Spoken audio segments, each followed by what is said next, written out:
Nigel, so here's your coaching call recap video. Quite a bit to go over today. Firstly, well done for hitting the big 200 in the month, which is really good. Absolutely smashed that. Obviously, you weren't feeling great for the later part of the week. Otherwise, as we discussed, there was no doubt in my mind you'd hit that 250. But it's certainly not achievable. Not unachievable for this month or the coming months. So we can certainly look at that, which is what our plan of attack is. And we're going to try and make sure we're getting on top of this and making our cycling as optimal as possible. So start the plan of attack for that is we're going to look at making sure we're dialing in the nutrition side of things, and not only will this aid the performance and the endurance of our cycles, but also help with our recovery. I'm going to get the calorie calculator link sent over to yourself. You can get that filled in for me and sent back over. I'll give you a new calorie and protein target, and also what I'd like you to do is sort of looking at what fuels your workouts best. Now, thinking back to when you did your sailing event, I'm 95 to 98% sure, without looking at my notes, that it was carbs that fueled you best. So we're going to be looking at dialing in that nutrition up to 2 to 3 days before your scheduled cycles. It's sort of been proven that the nutrients and sort of the glycogen storages and things like that in your body are massively impacted by the days before the event in regards to nutrition. So we're going to look at dialing that in 2 to 3 days beforehand. We're also going to look at, obviously, as we know, carbs is your preferred fuel source. So we're going to look at carb portion timing.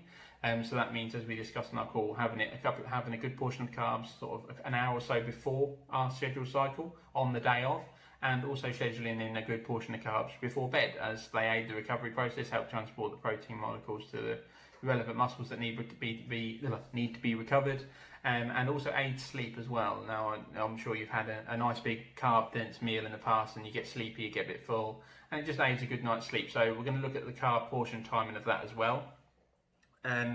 Obviously, you mentioned a bit lower back pain after a cycle and wanting to do some more core work. Now, you've got the strength and conditioning workout on the A.R.F app. So that's there for your sort of use and convenience as and when you feel you can. There is some core work in there, I'm pretty sure there is. If there isn't, I'm going to do you a separate one. It would just be like a little sort of hit session one, just to make sure we're getting that work in that needs to be done. Obviously, we mentioned as well the strength and conditioning work will massively aid the cycling process as well. Not only will it give you more muscle mass, which means you'll have more glycogen storage, which means it's basically more fuel for your workouts, but it'll also help increase obviously bone density, ligament and tendon strength, etc. The list goes on, and so that will massively help these numbers on the cycling distances. I know obviously you mentioned the 100-mile mark in one go. It's certainly not achievable, and it's not that far off. But to get to that point, we are going to need to step it up a gear in regards to we're going to need to do nutrition, recovery, strength and conditioning, core, and those things combined will get us to that magical sort of 100 number territory. So yeah, a fair bit to be going on with there. I'm going to obviously send you a written version of all that as well, so you haven't got to worry about making notes in this video. As I said, I'm going to get the calorie calculator link sent over. If you can get that filled in for me as soon as you can, I'll get the figures sent back over to yourself.